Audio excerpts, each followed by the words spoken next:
بسم الله الرحمن الرحيم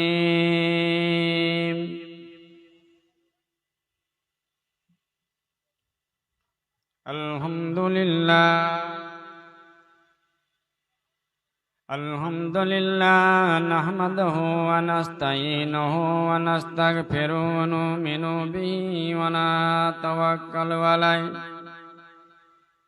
ونعوذ بالله من شرور ومن سيئات أعمالنا من يهده الله فلا مضل له ومن يضلله فلا هادي له ونشهد أن لا إله إلا الله وحده لا شريك له ونشهد أن سيدنا وحبيبنا مولانا محمد عبده ورسوله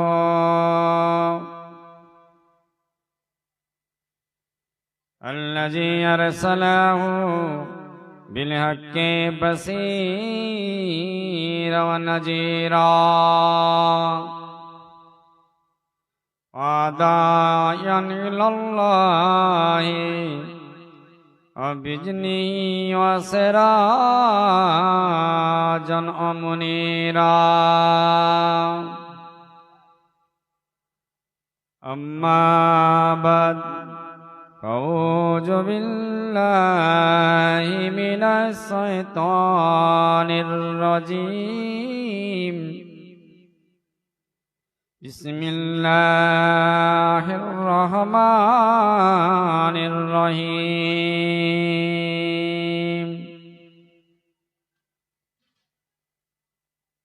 إنما المؤمنون الذين إذا ذكر الله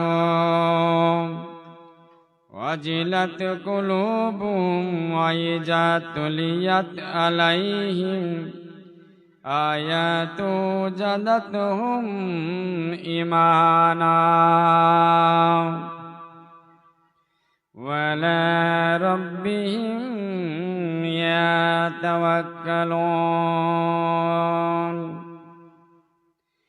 الذين يقيمون الصلاة ومما رزقناهم ينفقون المرء مع من أحب الطهر ستر الإيمان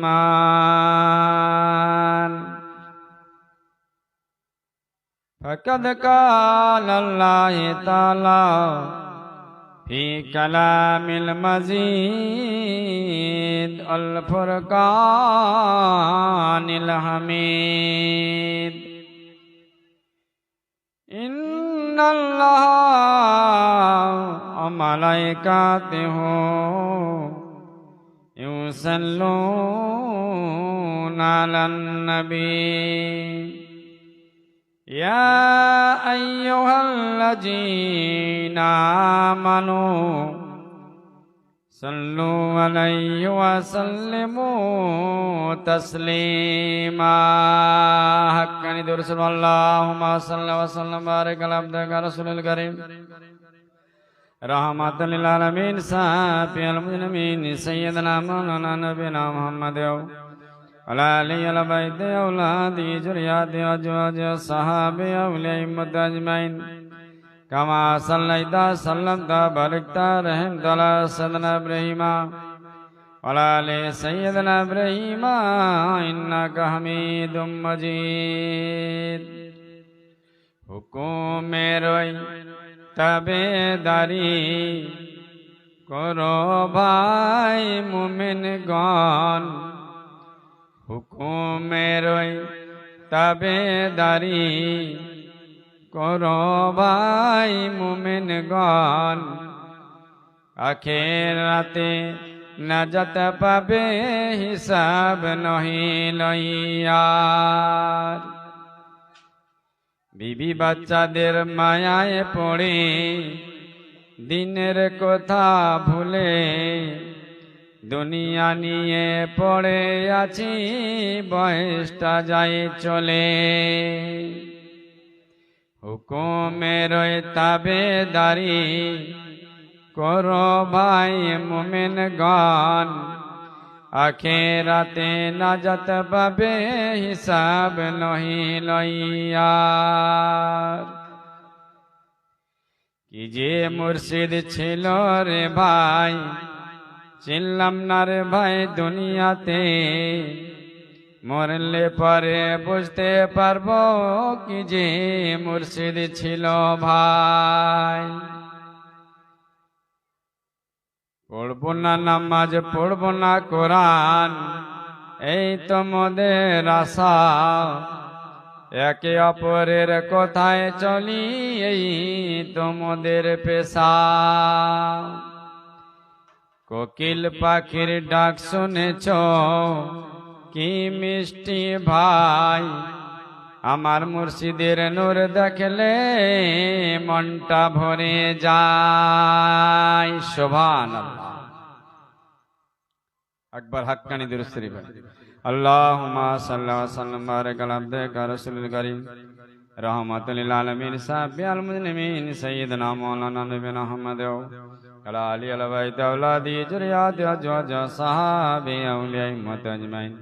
কাবা সাল্লাইতা সাল্লামতা বারাকতা রহিমতা আলা সাইয়্যিদিনা ইব্রাহিম ওয়া আলি সাইয়্যিদিনা ইব্রাহিম ইন্নাকা হামিদুম মাজিদ। মুহাজ্জাজ মুহতারাম, আল্লাহ ওয়ালা পরেজগার মুত্তাকিন আমার মুসলমান ভাই এবং অন্তরের মা ও বোনেরা, আল্লাহ রাব্বুল ইজ্জত আমাদের মতন গুনাহগার বান্দাদেরকে একটা জায়গা থেকে, একটা মুলুক থেকে অত্যন্ত ভালোবেসে আল্লাহর ডাক, আল্লাহর রসুলের ডাক, আমার কামেল মুর্শিদের ডাকে এই পবিত্র উরসুকলে মজলিসে আসার বসার তৌফিক দিয়েছেন। আল্লাহ তাআলার কাছে কোটি কোটি শুকরিয়া করি, বলুন আলহামদুলিল্লাহ। তারপরে জানায় শত কোটি দরুদ ও সালাম যিনি আমাদের নবী, সারা বিশ্বের নবী হযরতে মুহাম্মদ মুস্তাফা সাল্লাল্লাহু আলাইহি ওয়াসাল্লামের প্রতি দরুদ বর্ষিত হোক। সবাই বলি আমিন, আল্লাহুম্মা আমিন। ভাই, আমি কিছুই জানি না, আমার কাছে ইলম আমল তাকওয়া পরহেজগারি কিছুই নাই। আপনারা আল্লাহওয়ালা আছেন, পরহেজগার মুত্তাকিন আছেন। আপনাদের কাছে কোরআন হাদিস দিয়ে বলে বুঝাবো সেই জ্ঞান, সেই ভাষা, সেই যোগ্যতা আমার মধ্যে নাই।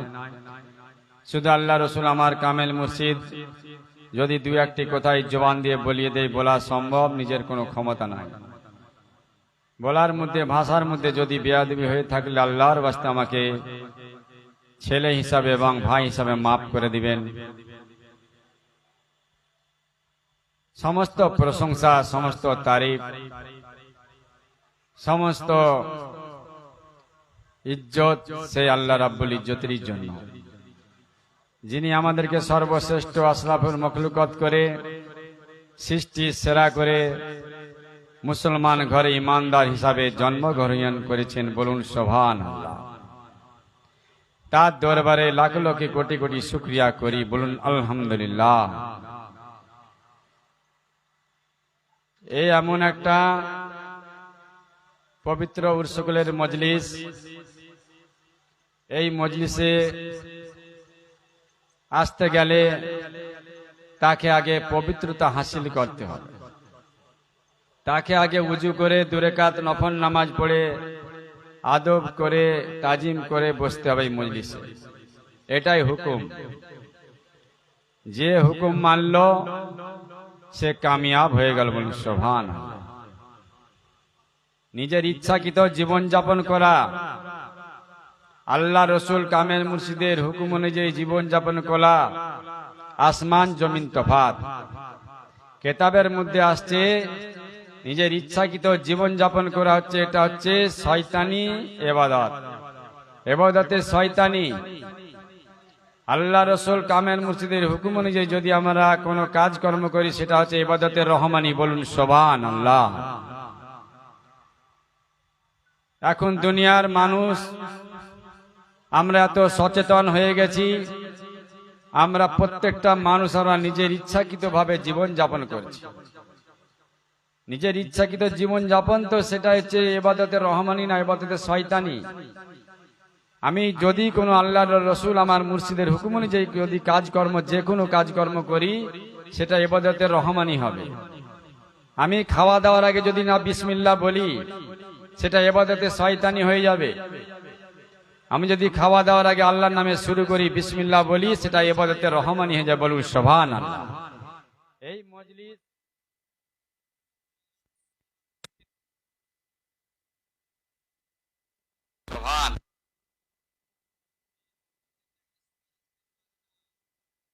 আল্লাহ যাকে পছন্দ করেছেন, নিয়ামত দিয়েছেন, মেহেরবানি করেছেন এবং সে তিনটা জিনিস এমন ভালো কাজ করেছেন, এই জন্য আল্লাহ তাআলা উনার উপরে খুশি হয়ে গেছে, এই জন্য এই মজলিসে বসার তৌফিক দিয়েছেন। বলুন সুবহানাল্লাহ সুবহানাল্লাহ।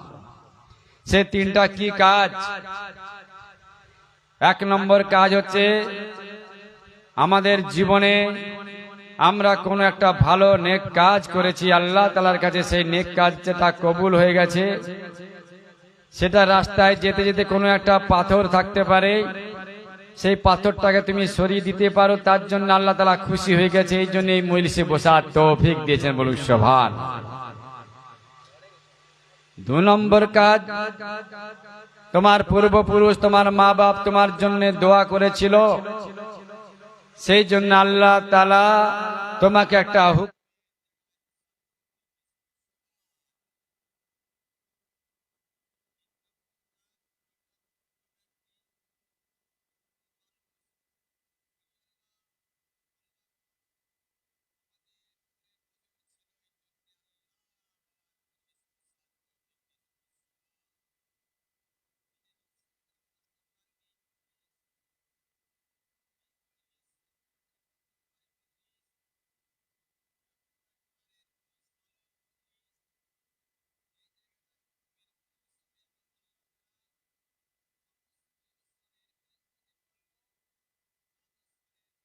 বললো, হে আমার ফেরেশতারা, হে আমার মালাইকারা, আমার হুকুমের মজলিসে তোমরা চলে যাও, আমার জমিনে তোমরা বন্টন হয়ে যাও, আমার যেখানে হুকুমের মজলিস হচ্ছে তোমরা সেই মজলিসে সব উপস্থিত হয়ে যাও।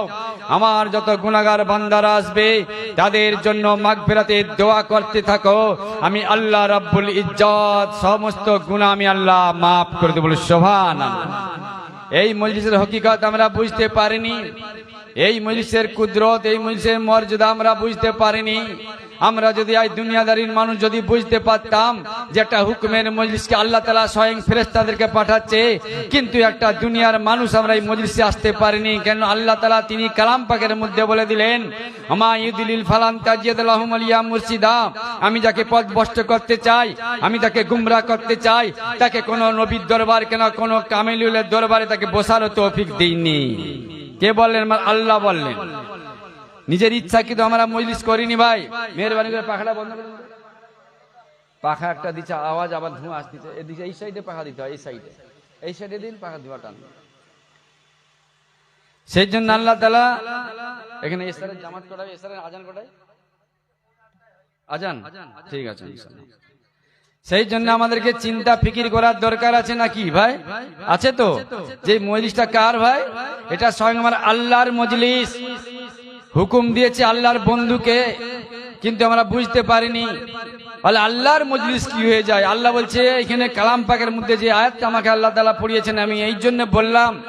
আল্লাহ তিনি বললেন কালাম পাকের মধ্যে সূরা আনফালের মধ্যে তিনি বললেন, 2 নম্বর আয়াতের মধ্যে তিনি জানিয়ে দিলেন, আল্লাহ তাআলা এত ভাবে সুন্দর ভাবে জানিয়ে দিলেন বান্দাদেরকে যে আমি এই জন্য আমি এই মজলিসগুলোকে কুদরত বলা করেছি, আমার ফেরেশতাদেরকে এই জন্য আমি পাঠাচ্ছি। কিন্তু আমরা বুঝতে পারিনি, সেই চোখ নাই যে ফেরেশতা তো দেখতে পাইনি, নবীকেও দেখতে পাইনি, ওলি আল্লাহদেরকে এই মজলিসে দেখতে পাইনি। সেই চোখ আগে তৈরি করুন, সব কিছু দেখতে পাবে। বলুন সুবহানাল্লাহ। সেই চোখ কি চোখ? সেই চোখ আছে। আল্লাহ তাআলা কালাম পাকের মধ্যে জানিয়ে দিলেন, বিসমিল্লাহির রহমানির রহিম, ইন্নামাল মুমিনুনা আল্লাযীনা ইযা যুকিরাল্লাহ। আমার আল্লাহ তাআলা জানিয়ে দিলেন তারাই মুমিন যারা আমার জিকিরের কথা যেখানে আলোচনা হবে, আমার রসুলের কথা যেখানে আলোচনা হবে, আমার কোরআনের আয়াতের কথা যেখানে আলোচনা হবে, তোমরা সেই জায়গাটায় তোমাদের অন্তরটা কেঁপে থরথর করবে, তোমরা মুমিন বলে তখন দাবি করতে পারবে। বলুন সুবহানাল্লাহ। আমার আল্লাহ তাআলা এই জন্য ফেরেশতাদেরকে পাঠিয়ে দিলেন, যা আমার দুনিয়ার জমিনে তোমরা বন্টন হয়ে যাও। ওই সব গুনাহগার বান্দারা আসবে, আমার জিকিরের কথা যেখানে আলোচনা হবে, ওই সব বান্দারা ওই মজলিসে বসে যাবে, ওই মজলিসে উপস্থিত হয়ে যাবে। তাদের জন্য তোমরা মাগফিরাতের দোয়া করতে থাকো। আমি আল্লাহ রাব্বুল ইজ্জত সমস্ত দোয়া কবুল করে আমি আল্লাহ রাব্বুল ইজ্জত গুনাহ আমার বান্দাদের মাফ করে দেব। বলুন সুবহানাল্লাহ। কোথাকার? আল্লাহ। বুঝি কটা মানুষ সচেতন হয়ে গেছি, দুনিয়ার মানুষ ভোগ বিলাস করছি, আয়েশ আরাম করছি। আমার আল্লাহ তাআলা বললেন, তোমরা যদি জান্নাতে বসতে চাও, জান্নাতের বাগিচারে বসতে চাও, তোমরা দুনিয়ার যত রকমের কাজকর্ম থেকে, দুনিয়ার যেসব জায়গায় থেকে আমার উত্তম জায়গা হচ্ছে যে জায়গাটা আমার জিকিরের আলোচনা হবে, ওইটা হচ্ছে জান্নাতের বাগান। বলুন সুবহানাল্লাহ। মিশকাত শরীফের হাদিস দেখে নেবেন। চিন্তা করছি, চিন্তা নেই, মানুষ কোথায়? আল্লাহ বলছে সব জায়গা থেকে উত্তম জায়গা যেখানে আমার কথা যেখানে আলোচনা হবে। আল্লাহ বললেন, কোরআন বললেন। আজ আমরা দুনিয়ার মানুষ বলে ও সব মৌলানাদের কথা, আমার আল্লাহর কথা। ওয়াজিলাত কুলুবুহুম, তাদের অন্তরটা কেঁপে থরথর করবে, তারাই মুমিন বলে দাবি করতে পারবে। আমার আল্লাহ বললেন। বলুন সুবহানাল্লাহ। আল্লাহ বললেন না ভাই, কিন্তু আমাদের অন্তর কাঁপছে। মুমিন হতে পেরেছে? শুধু মুমিন হলে হবে না, শুধু ইমানদার হলে হবে না, শুধু মুসলমান হলে হবে না, তাকে মুমিন হতে হবে, তাকে পরহেজগারি করতে হবে। তিনটা ভাগে মুফাসসিরিনরা আলোচনা করেছে, এক ইমানদার, এক মুসলমান, এক হচ্ছে মুমিন। বলুন সুবহানাল্লাহ। তিনটা ভাগে মুফাসসিরিনরা তারা আলোচনা করেছে। ইমানদার বলেছেন তারা শুধু আল্লাহ রাসূলকে বিশ্বাস করেছে, তাদের মধ্যে নামাজ নাই, তারা ইমানদার।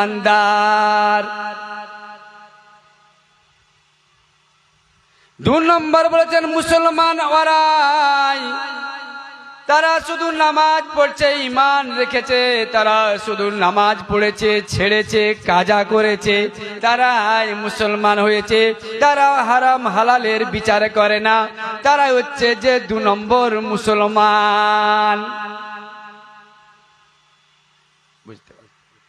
3 নম্বর মুমিন আল্লাহ তাআলা মুফাসসিরিনদের এমন ভাবে হিকমত দিয়েছেন, 3টা ভাগে ভাগ করেছেন। তারাই মুমিন যারা কোরআনের কথা আলোচনা হবে, কোরআনের আয়াতের কথা আলোচনা হবে, তারা হারাম হালাল বেঁচে চলবে, তারা তাকওয়া পরহেজগারি করবে, আল্লাহ রসুলের কথা বেশি বেশি করে তারা জিকির করবে, তারাই মুমিন বলে দাবি করতে পারবে। বলুন সুবহানাল্লাহ।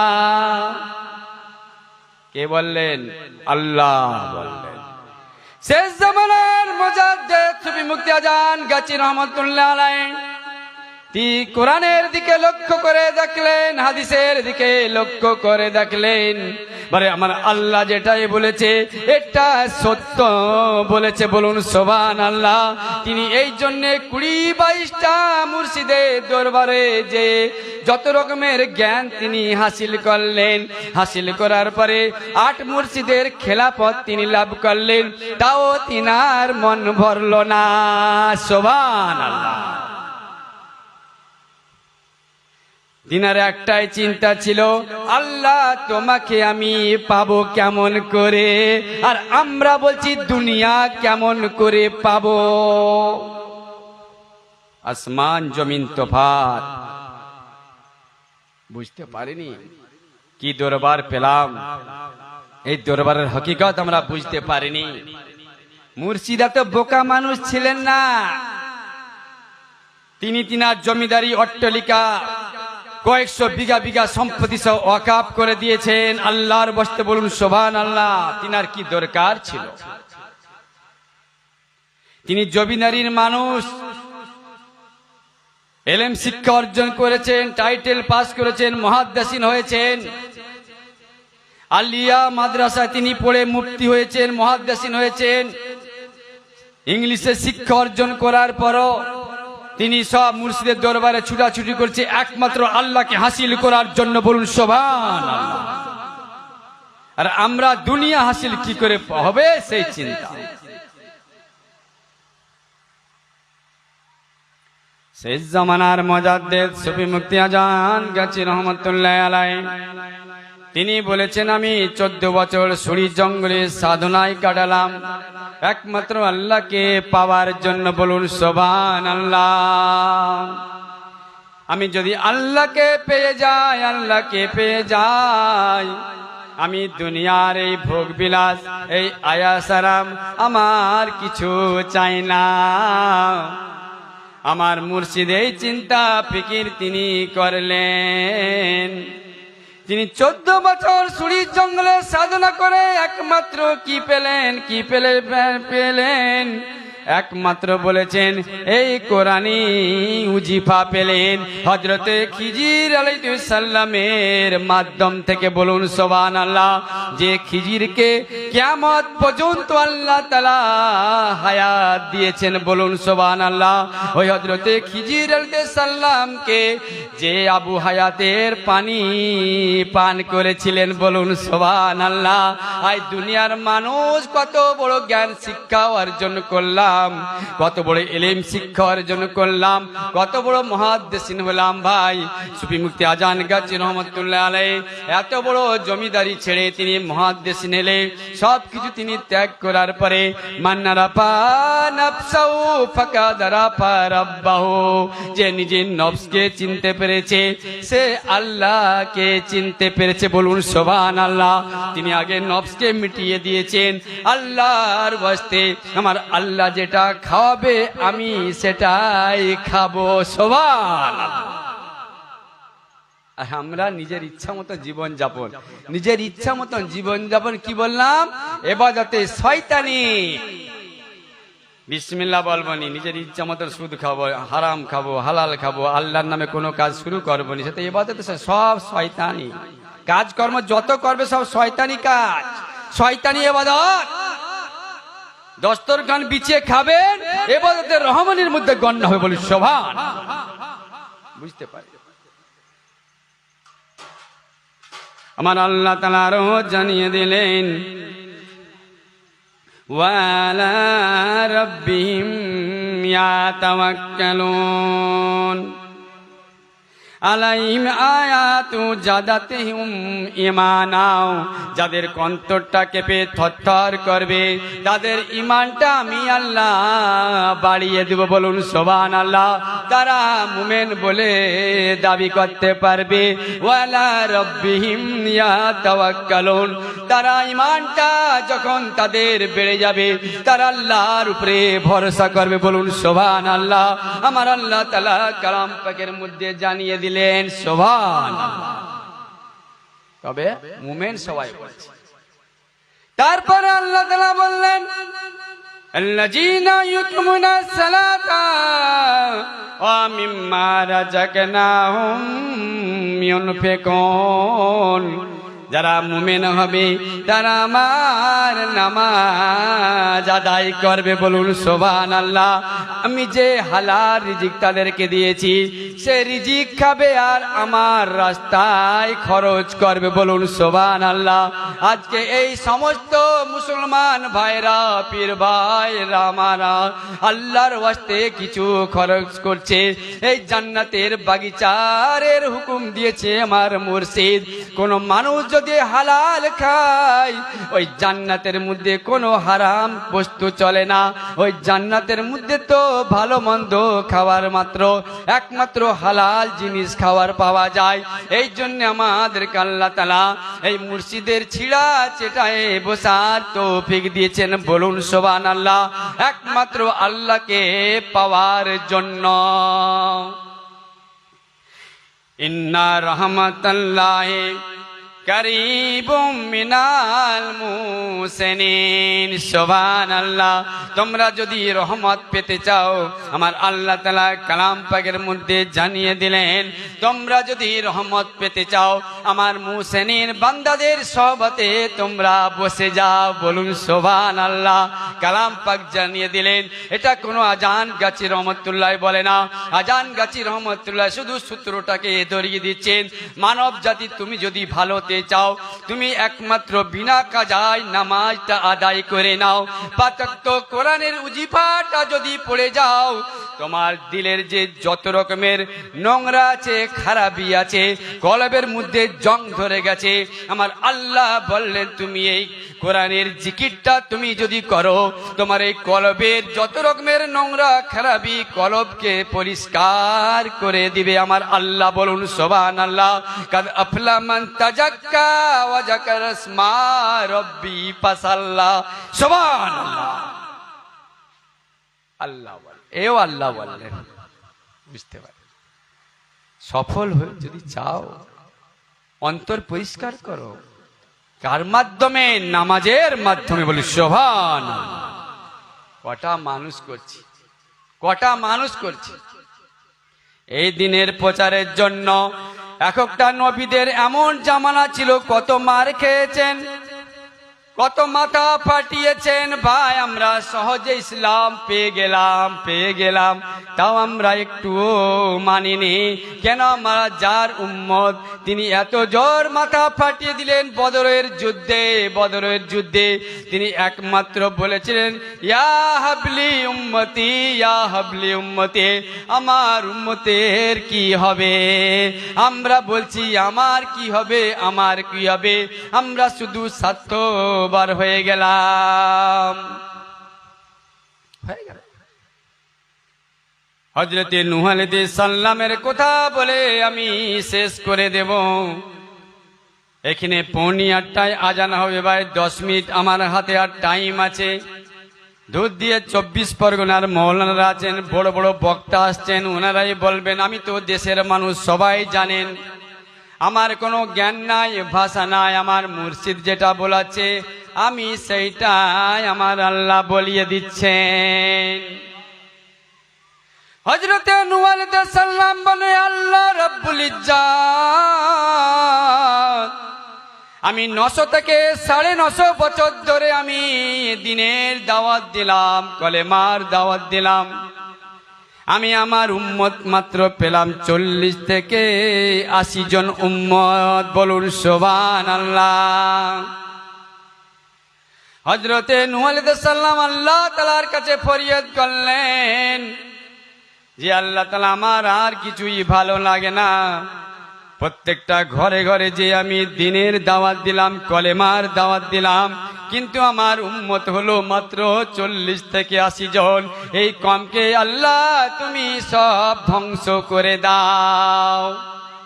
বুঝতে পেরেছি? নিজের ছেলে কেনান তিনিও নফরমান, আব্বা জানের কথা শুনলেন না, নবী বলে মানে বেয়াদব, বাদব, বেয়াদব, বাদব বদনসিব, বাদব বানসিব, বেয়াদব বদনসিব। যার নসিবে থাকবে হেদায়েত, আমার আল্লাহ তাকে দিয়ে দিবে। শেষ জামানার মর্যাদা সুমুক্তি আজান গাজী রহমতুল্লাহ আলাইহি, তিনি হযরত উমর ফারুক রাদিয়াল্লাহু তাআলা 37তম পুরুষ তিনি ছিলেন। উমর ফারুক রাদিয়াল্লাহু তাআলা 37তম পুরুষ হযরতে সুমিতি আজান গাজী রহমতুল্লাহ আলাইহি, তিনি সেই উমরের কপালে আল্লাহ হেদায়েত লিখেছিল, বলুন সুবহানাল্লাহ। অথচ তার চাচা আবু জেহেল হেদায়েতের নসিব আর হলো না, তাই আল্লাহকে চিনতে পারলো না, তার নবীকেও তার ভাইপোকে চিনতে পারলো না, ঘরের ভাইপোকে চিনতে পারলো না।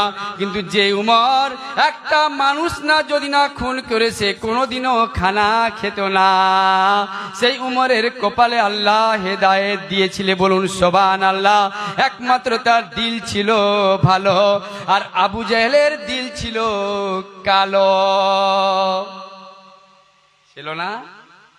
এইখানে করার মানুষ সব এইরকম, এখনো মজলিসে আসেনি, তারা কি ভেবেছে সব ডিগ্রি অর্জন করেছি। তুমি কি ডিগ্রি অর্জন করেছো বাবা? মাইকের আওয়াজ যতদূর চাই শুনে রাখুন, কত বড় ডিগ্রি অর্জন করেছ। ইমাম হয়েছ, মৌলানা হয়েছ, হাফেজ হয়েছ, কোনো জ্ঞান এখন অব্দি অর্জন করতে পারো না যতক্ষণ না পর্যন্ত ওলি আল্লাহ সহবত না পেয়েছ। সব ডিগ্রি শেষ হয়ে যাবে, জাহেরি ডিগ্রি কবরে যাওয়ার আগে শেষ। 50-60 বছর, 70 বছর, 80 বছর, 100 বছর অব্দি হায়াত। তারপরে কোথায় যাবে? কবরে যেতে হবে। মুজাদ্দেদ পাঠিয়ে দিয়েছিলাম শেষ জামানায়, সে মুজাদ্দেদের সহবতে বসো না, কপাল করতে হয় বুলন নসিব।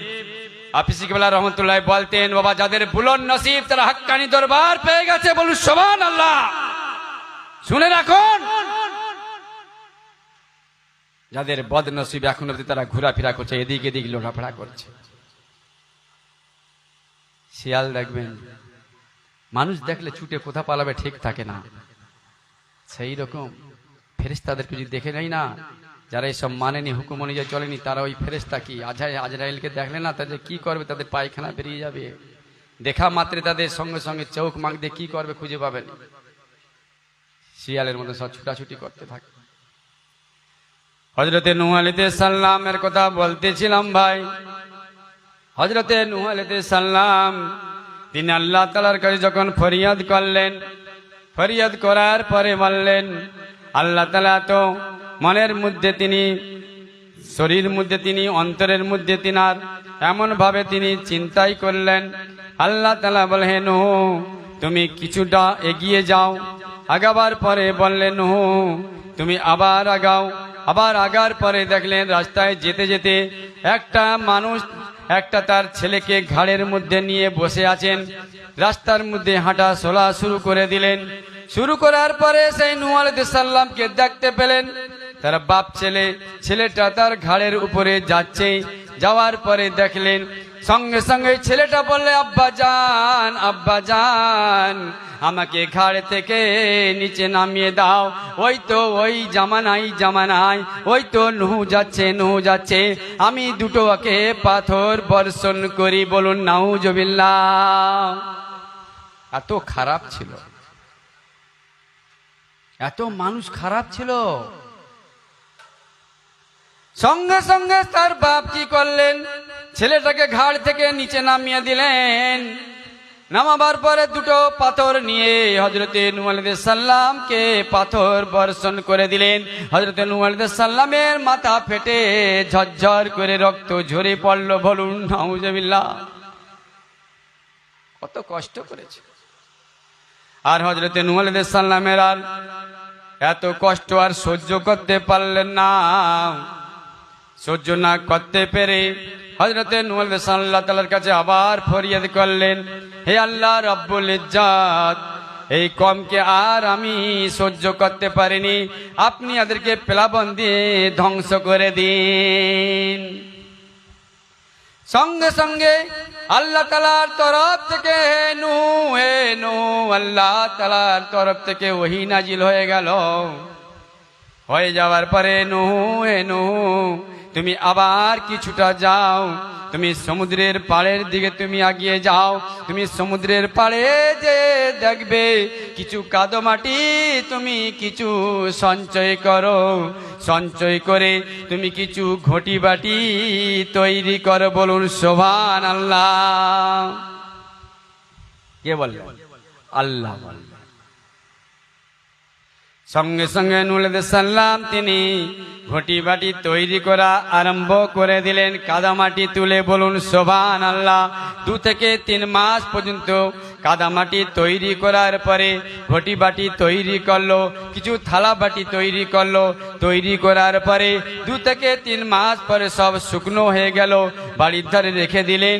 রাখার পরে আল্লাহ তাআলার তরফ থেকে আবার ওই নাজিল হয়ে গেল, হে নূহ, হে নূহ, তুমি যে ঘটি বাটি তৈরি করছো, ওই আবার ওই ঘটি বাটি গুলোকে সব ভেঙে দাও। চিন্তায় পড়ে গেল, বলে আল্লাহ আপনি আমাকে তৈরি করতে বলে 2 থেকে 3 মাস আমার টাইম লাগো, কাদার মাটি এত কষ্ট করলাম, আপনি আবার ভাঙতে বললেন। নূহর এত প্রাণের মধ্যে ধাক্কা লেগে গেল। ধাক্কা লেগে যাওয়ার পরে আল্লাহ তাআলা তিনি বুঝতে পেরে গেলেন, হে নূহ, হে নূহ, তুমি শুনে রাখো, তুমি সামান্য কাদামাটি তোমাকে তৈরি করতে বললাম, ঘটি বাটি তৈরি করলেন। শুকনা করার পরে তোমার অন্তরে ব্যথা এসে গেল। নূহ, আমি যাকে আশরাফুল মখলুকাত হিসাবে সৃষ্টি সেরা করে আমার বান্দাদেরকে সৃষ্টি করলাম, নূহ তুমি কি করে বললে সবকে প্লাবনে তুমি ডুবিয়ে মেরে দাও। আল্লাহ তাআলা বলতে, নূহ তোমার সামান্য জিনিস যদি তোমার বুকের মধ্যে ব্যথা থাকে, ব্যথা লাগে, আমি যে আদেরকে এত ভালোবেসে সৃষ্টি করেছি, ক্ষুদ্র ধাত দ্বারা সৃষ্টি করেছি, আমার কি অন্তরে ব্যথা আসে না নাকি বলো নূহ? বুঝতে পেরেছি কিরকম ভালোবাসে আমার আল্লাহ, কিন্তু আল্লাহকে আমরা ভালোবাসতে পারিনি। যদি পারতাম আল্লাহর হুকুমে লেগে যেতাম। সুবহানাল্লাহ। যেই কোনো সিলসিলা হোক না কেন, একটাই কাজ হবে, আল্লাহর গোলামি করা, নাকি আল্লাহর ইবাদত করা, আর কিছুই না। কি ইবাদত? নামাজ। বলে গেছি আগে থাকতে, সব কিছু নামাজ। নামাজ হবে হাসরের ময়দানে, একমাত্র ওই নামাজ দাঁড়াবে। ওই নামাজ ছেড়ে দিচ্ছি, নামাজ ছেড়ে বলে আমি নামাজ পড়বেন আল্লাহ জান্নাত দিবে। জান্নাত তো মামা বাড়ির আবদার না, খানা ভাত নাকি। মামা দাওয়াত করলো, ভাগনা যায় গপ গপ গিলে বলে মামা 5 টাকা দাও। আল্লাহ বলে সব জায়গায় ছেড়ে দিব দুনিয়াতে, এখানে আর ছাড় পাবে না। তখন আমি কি হব? তোমাদেরকে আমি রহমান আছি, দয়ালু দয়াবান, তখন আমি কাহার হয়ে যাব, শক্ত হয়ে পাষাণ। যাই হোক, আখিরি দামানা আলহামদুলিল্লাহ রাব্বিল আলামিন। একবার দরুদ শরীফ পড়ুন। আল্লাহ।